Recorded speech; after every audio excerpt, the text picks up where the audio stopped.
querida familia. Hoy tenemos un programa muy lindo, muy especial. Veníamos estudiando la historia de Abraham, de Isaac, de Rebeca, hablamos algo de Sara y hoy vamos a hablar acerca de las características que hacían de Sara una mujer especial, tan especial que es la primera mujer que sale en la lista de la fe, así que no te lo pierdas. Me gustaría que vos también puedas ser una mujer de fe, un hombre de fe, así que vamos a ver algunas características de ella. Pero antes, como hacemos siempre los viernes, tenemos un rinconcito infantil, tenemos un momento para poder tener a los más pequeños a nuestro lado y compartir con ellos una historia bonita que les puede ayudar a su crecimiento espiritual. Así que no te lo pierdas, trae a los más pequeñitos y vamos a compartir juntos el rinconcito infantil. Hola chicos, llegó un momento que me gusta mucho, la adoración infantil. Vamos a aprender muchas cosas sobre la Biblia y sobre Jesús. Y junto con nuestros padres vamos a prestar mucha atención, ¿de acuerdo? Hoy vamos a escuchar una historia muy especial. ¡Sí!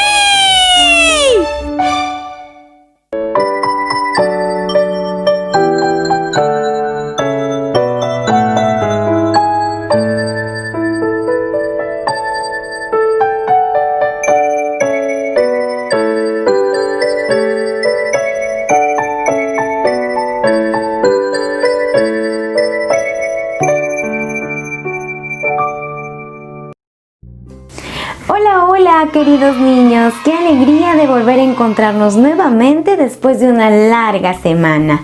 Hoy continuaremos hablando de nuestro amigo José. ¿Recuerdan cómo se llamaba el hermano que se quedó preso en Egipto? Muy bien, y también recuerdan qué fue lo que le pidió José que hicieran sus hermanos para poder liberar a Simeón. ¡Exacto! Ahora, ¿será que ellos habrán cumplido lo que José les pidió? Lo veremos en nuestra historia del día de hoy. Al llegar a la casa, los hermanos le contaron al padre todo lo que había sucedido en Egipto y por qué Simeón no había regresado con ellos y por qué exigían también la presencia de Benjamín. Jacob estaba muy angustiado, José muerto, Simeón preso y ahora Benjamín, claro que no. Pero con el pasar del tiempo y la gran sequía, los alimentos se acabaron y la única manera de sobrevivir era regresar a Egipto llevando a Benjamín. Al llegar a Egipto se presentaron ante José, que al ver a Benjamín se emocionó muchísimo, pero disimuló y no dejó que nadie se diera cuenta de sus ganas de abrazar a sus hermanos. Entonces todos ellos le devolvieron el dinero del viaje anterior y Simeón quedó en libertad para alegría de todos. José invitó a todos al palacio y con alegría comieron juntos. Al sentarse a la mesa, los hermanos se quedaron asombrados porque encontraron sus asientos según el orden de sus edades. José quería saber si sus hermanos habían cambiado o no, así que ordenó que de todo lo que le dieran a sus hermanos, le dieran 5 veces más a Benjamín. Esto era para saber si aún existía el odio y la envidia entre sus hermanos. Sin saber de que José les entendía, los hermanos hablaron durante toda la comida. Así, José se pudo dar cuenta que sus hermanos eran buenas personas, que Dios había transformado el corazón de cada uno de ellos. Cuando volvían para su casa, una prueba más ocurrió. José ordenó en secreto que su copa de plata fuera colocada en el saco de comida de Benjamín. Los hermanos volvieron a casa felices y agradecidos, pero de pronto un empleado de José los alcanzó y los hizo parar, acusándolos de haber robado la copa de plata del gobernador. Insistiendo que no eran ladrones, aquellos hombres aceptaron ser revisados y en volver para aclarar las cosas, pero el empleado les dijo que solo volvería aquel que tuviera la copa entre sus pertenencias. Chicos, ¿y dónde se encontraba la copa? Sí, estaba dentro del costal que le pertenecía a Benjamín. ¿Y ahora qué sucedería?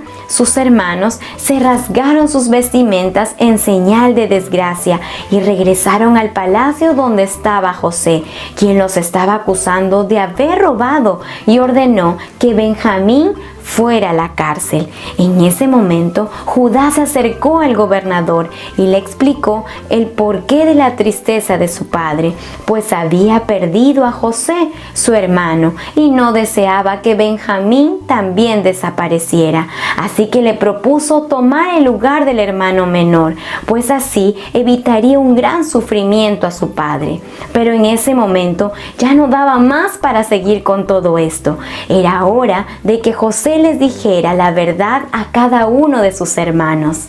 José se presentó como su hermano desaparecido.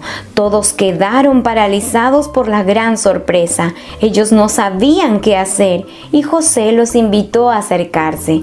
Les habló bondadosamente que fue Dios quien lo había enviado a Egipto para que la familia no muriera de hambre.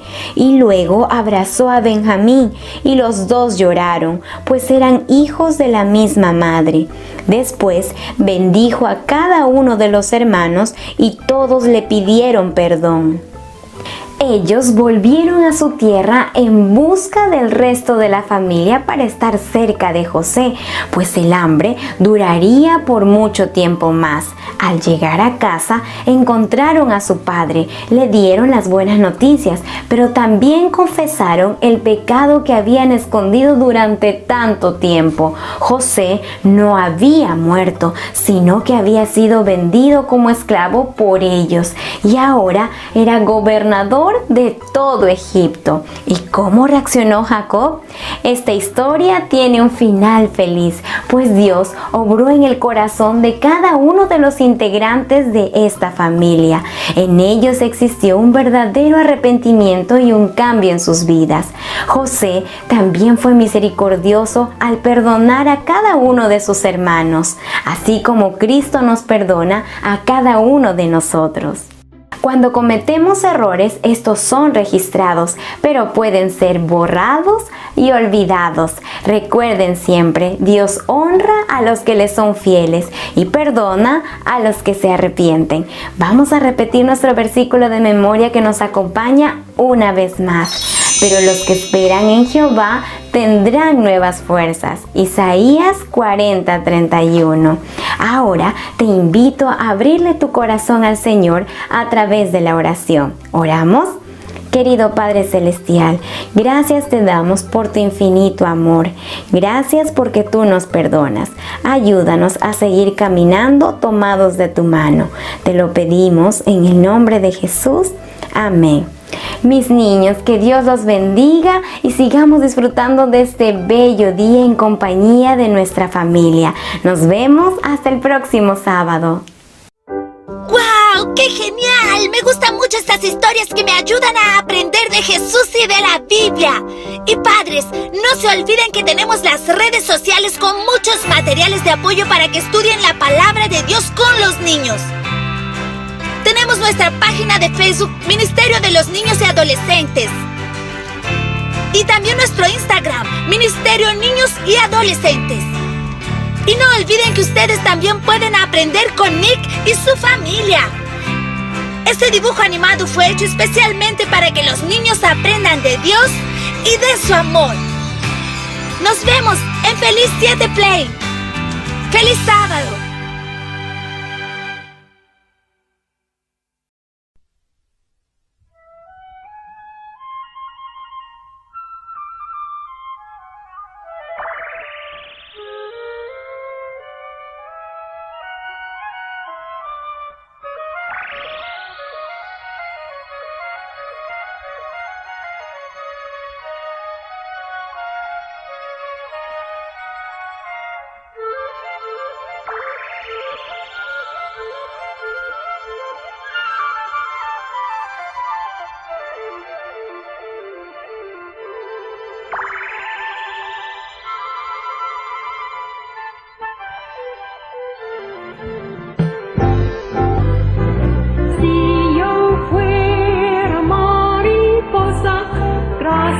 Daría por mis alas a Dios.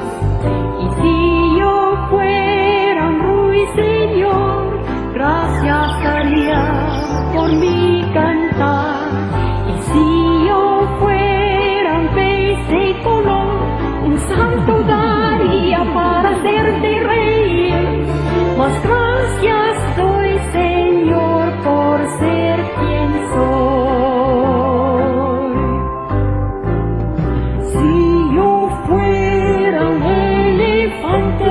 mi trompa, Señor, haría sonar. Si yo fuera un canguro, a saltos podría acercarme a ti. Si culpo fuera yo, Señor, gracias daría por verme tan bien. Mas gracias doy, Señor, por ser quien soy. Pues me diste razón y el poder sonreír. Me diste a Jesús y tu hijo ya soy. Y gracias doy, Señor, por ser quien soy.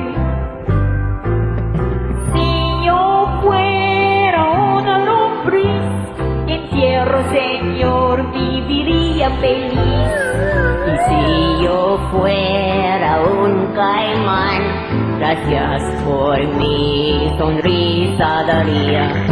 Si yo fuera un oso despeinado, gracias daría por mi pelo algodonado. Mas gracias doy, Señor, por ser quien soy. Pues me diste razón y el poder sonreír. Me diste a Jesús y tu hijo ya soy. Y gracias doy, Señor, por ser quien soy. Otra vez. Pues me diste razón y el poder sonreír. Me diste a Jesús y tu hijo ya soy. Y gracias doy, Señor, por ser quien soy.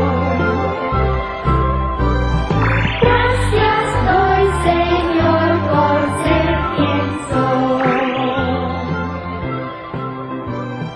Gracias doy, Señor, por ser quien soy.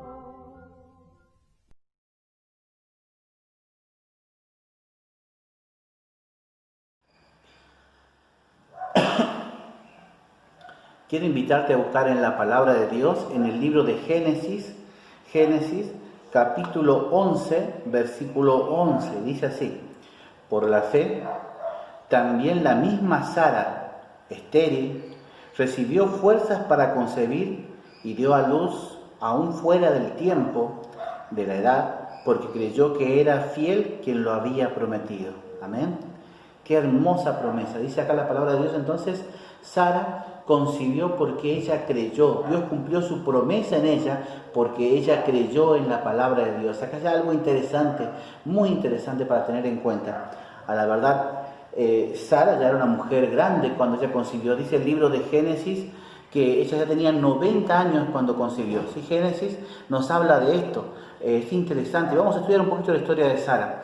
Pero quiero resaltar dos cosas en esto. Primero, es la primera mujer que aparece en la galería de la fe.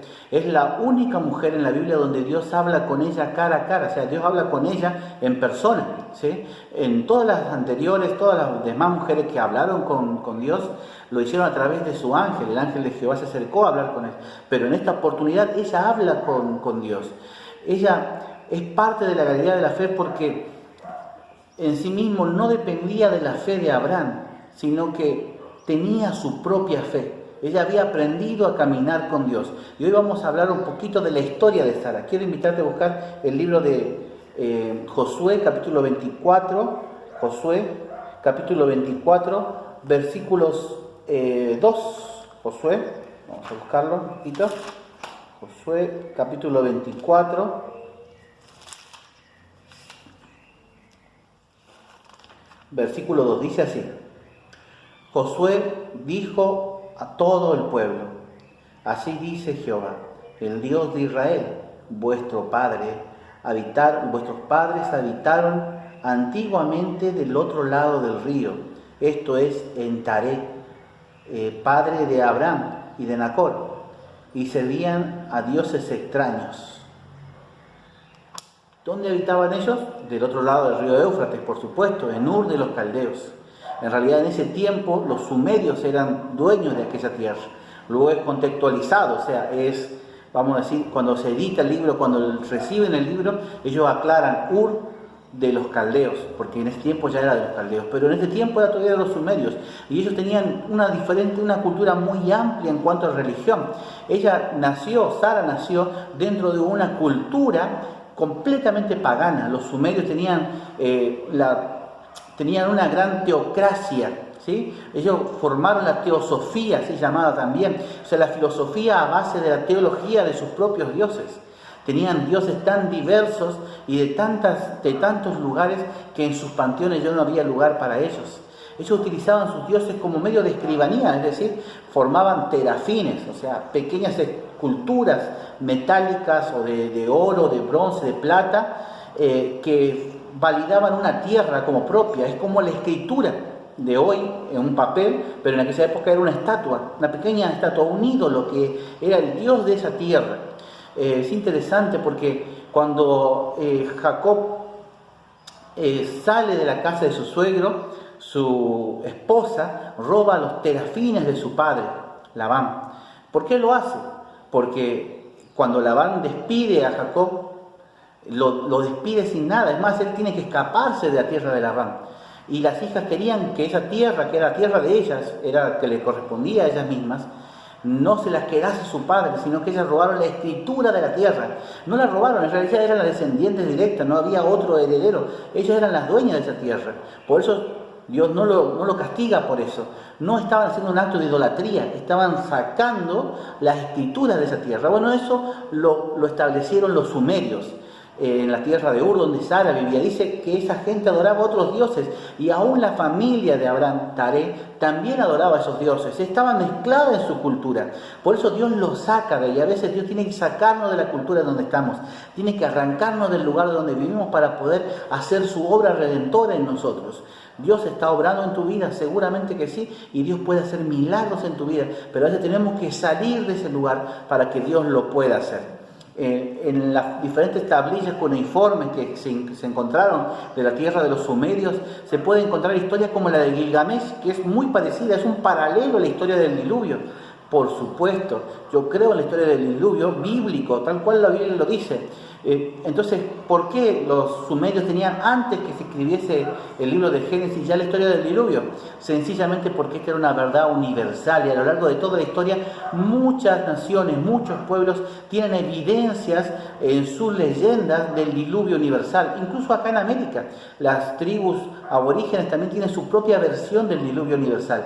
Qué interesante, ¿no? Ver que esto no afectó solamente a una región, sino que todo el mundo tiene evidencia. O sea que la historia de Gilgamesh es además una evidencia del diluvio universal.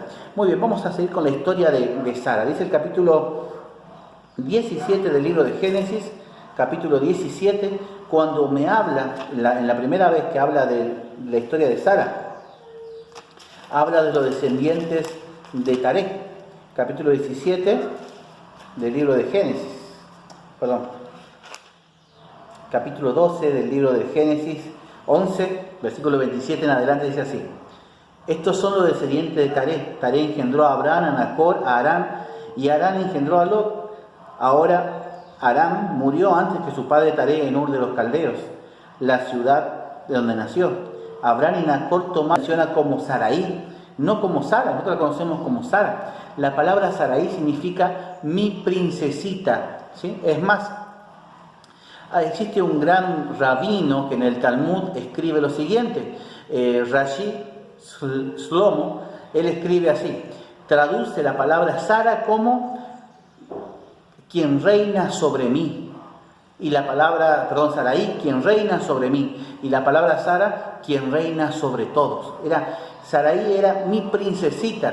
Cuando su padre la tomó en sus brazos y a esa pequeña bebé tenía que darle un nombre, él sabía que ella siempre, los deseos de esa pequeña bebé siempre iban a ser para con él, y los deseos de él para con su hijita. Así que le colocó como nombre mi princesita, Sarai.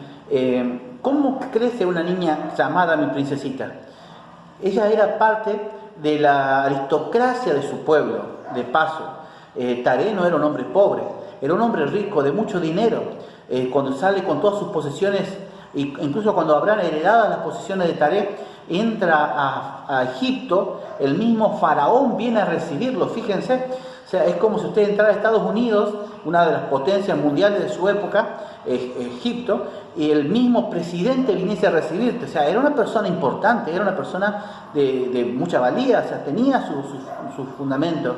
Por eso Sarai era una princesa, no solo por ser de la aristocracia, sino que fue criada como una princesa. ¿Cómo era una princesita? No podía hacer esto, no hacía aquello, no hacía lo otro. Era cuidada en todo lo que hacía, era respetada. Dice la Biblia que era hermosa en gran manera, era muy bella, muy bonita. Dice el Talmud también que en realidad era tan hermosa que todas las mujeres al lado de ella parecían monos. Así dice en palabras literales. ¿Cómo habrá sido de bella Sarai? Que ya todavía con 60, 70 años, cuando la segunda vez él ingresa a Egipto, todavía se fijan en ella. Era una mujer muy bonita, de cuerpo bello, de rostro bello. Ella llamaba mucho la atención por donde iba. Pero Sara nunca utilizó eso como algo en qué ganar, ni tampoco fue infiel a su marido, sino que ella fue fiel delante de Dios, obró conforme a lo que Dios le estaba pidiendo que hiciese. Dice el libro de Primera de Pedro que ella se sometió a su marido, ella hizo lo que su marido le pedía. Era fiel a lo que su marido le decía. Ella se ataviaba con esas vestiduras bonitas de ser, no, claro, entiendo, la palabra someter por ahí, hoy, en el contexto de hoy no es bien vista, pero no en ese sentido, no en el sentido de que todo lo que diga voy a hacer, no, sino en que tenían una voluntad conjunta, donde ellos podían caminar juntos. Fíjense, cuando Abraham le dijo a Sara, mira, Dios me ha llamado que salgamos de Ur, donde ella era princesa, donde ella tenía todos los bienes, para ir a la tierra de Canaán, que no sé ni siquiera dónde queda, ni qué es lo que es Canaán, la tierra de la promesa. Entonces, empezar a vivir como un beduino en una carpa, llevando sus cosas a la carga de su cuerpo, mercadería, ropa, sus hijos, sus animales, dejar de vivir en un lugar bonito, como un palaciego, algo bonito, un palacio, para ir a vivir en una carpa. O sea, no habrá sido fácil para Sara, ¿no? ¿Cuántas mujeres habrán dicho, no, ¿sabes qué? Mejor vaya usted nomás, yo me quedo por acá, yo voy a hacer lo mío, usted siga con lo suyo? Él no lo hizo así, sino que ella fue fiel a Dios, ella hizo un pacto con Dios y prometió a Dios, cuando se casó, como todas las personas que se casan, acompañar a su marido donde quiera que vaya, y lo hace. Y lo hizo. Y eso es someterse, no solamente ella para con él, sino él para con ella. Él hizo que su vida fuera placentera. Le ayudó que a pesar de los problemas que tenían, ella pudiese disfrutar, seguía siendo la princesa.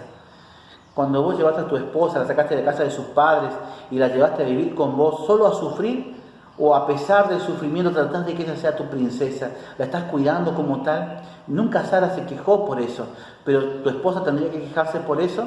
Cuidarla como si fuera tu princesa, ayudarla, acompañarla, animarla cuando tiene problemas, dificultades. Y querida hermana también, cuando su marido está tratando de seguir la voluntad de Dios, no le es fácil hacerlo. Anímelo, acompáñelo como Sara lo hizo. Esas son vestiduras sagradas para el Señor. Dios le cambió el nombre después a Sarai, capítulo 17, versículo 15. Dice lo siguiente, capítulo 17 del libro de Génesis, versículo 15. Dice así: dijo también Dios a Abraham, a Sarai tu mujer no la llamarás más Sarai, sino que la llamarás Sara.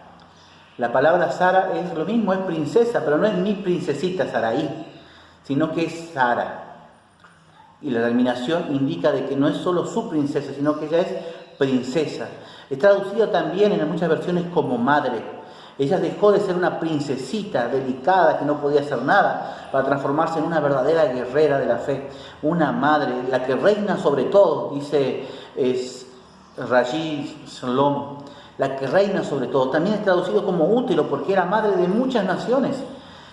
Cuando una mujer se casa, cuando una mujer está de novia, tiene una actitud, más cuando ella tiene un hijo, cuando tiene su hijo en sus manos, cuando ella tiene que luchar por ese hijo, no le va a importar a ella, por amor a ese hijo, hacer las tareas más duras, hacer las cosas más difíciles. Por ahí cuando era una princesita, no quería levantarse a las 10 de la mañana, pero el día que tenga su bebé, y ese bebé llore a las 2 de la mañana, se va a levantar a las 3, a las 4, a las 6 de la mañana.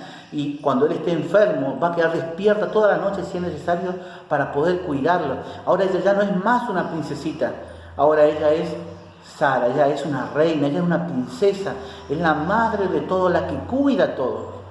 Dios quiere mujeres así, Todos somos, en algún sentido, como Sara, a veces delicados, solo pensando en nosotros, solo preocupados por nosotros. Sara tenía características que no la hacían acepta delante de Dios. Ella era egoísta cuando tuvo que despachar a Agar, su sierva, incluso al hijo de Abraham, que ella misma había pedido tener. Lo mandó al desierto para que muriesen. Esa no era la voluntad de Dios, eso no era lo que Dios quería para ella. El egoísmo estaba hablando de parte de ella. Sin embargo, Dios no solo que la perdonó, sino que fue moldeando su carácter.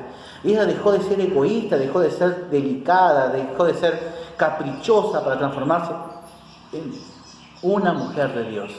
Dios puede transformarte también a vos en un hombre de Dios, en una familia de Dios. Dios puede transformar tu existencia si vos se lo permitís.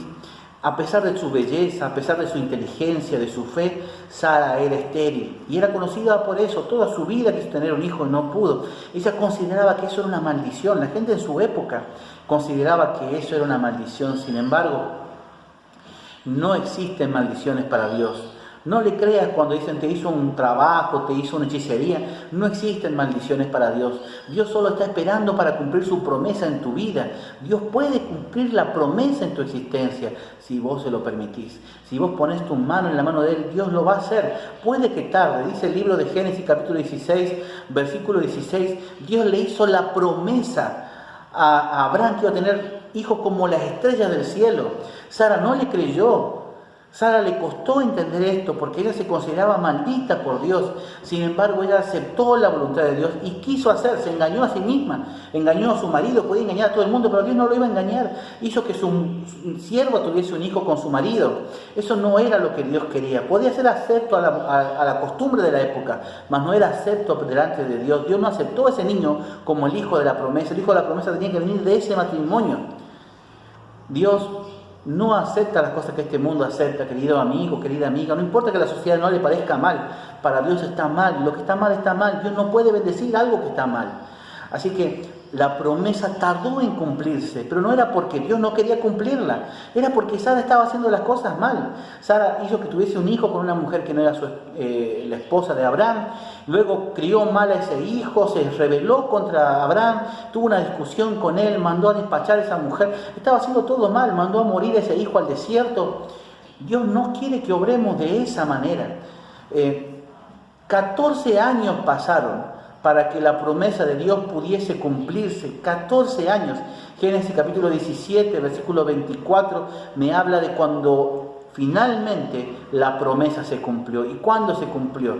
Cuando ella tenía 89 años, casi 90 años. Abraham ya tenía 100 años. 14 años pasaron de aquella promesa. A veces la promesa de Dios puede tardar y vos puedas sentir que te está pasando la vida y que Dios no está cumpliendo la promesa en vos. Tal vez no sea el problema Dios, tal vez yo sea el problema. Te estoy haciendo algo que no está bien. Te quieres ser bendecido por Dios. Haga las cosas bien. Esfuércese, aunque duela, aunque cueste, haga las cosas bien y Dios lo va a bendecir. Dios va a cumplir su promesa en usted. Dios quiere que usted sea feliz, pero usted tiene que rendir su voluntad a Dios. Dios no puede bendecir lo que no está bien. Y Dios cumplió la promesa en Sara. Dios estaba esperando que ella sometiese su voluntad a Dios para poder cumplir esa promesa. Dios quiere cumplir también su promesa en vos. Y está esperando que vos pongas tu voluntad para con Dios, aunque eso duela, aunque eso cueste, para poder bendecirte. ¿Te gustaría decirle, Señor, yo entiendo, Señor, yo me doy cuenta que he sido rebelde con vos, que tal vez no he hecho las cosas bien, que como Sara he tratado de hacerlas bien, pero no me han salido bien. Hay formas en mi carácter, hay cosas en mí que no están bien, mas te quiero pedir, Señor, dame la bendición, ayúdame a cambiar lo que no está bien, ayúdame a someterme a ti, no quiero que pase más tiempo, quiero ver tu promesa cumplida en mi vida. ¿Te gustaría pedirle eso a Dios? Te invito a inclinar el rostro para orar. Querido Padre Celestial, gracias por la bendición de poder estar juntos con mis hermanos para poder estudiar tu palabra. Bendice a cada uno de ellos, obra en sus vidas un milagro para que ellos puedan ver que tú eres Dios, que los amas, que no los has dejado y que nunca los dejarás. Que tú puedes bendecirlos, pero ellos tienen que someterse a tu voluntad para que esa bendición pueda llegar a sus vidas. Acompáñalos, cuídalos, te lo pido en nombre de Jesús. Amén. Que Dios te bendiga, querido amigo. Nos encontramos entonces en nuestro próximo programa. Que Dios te bendiga.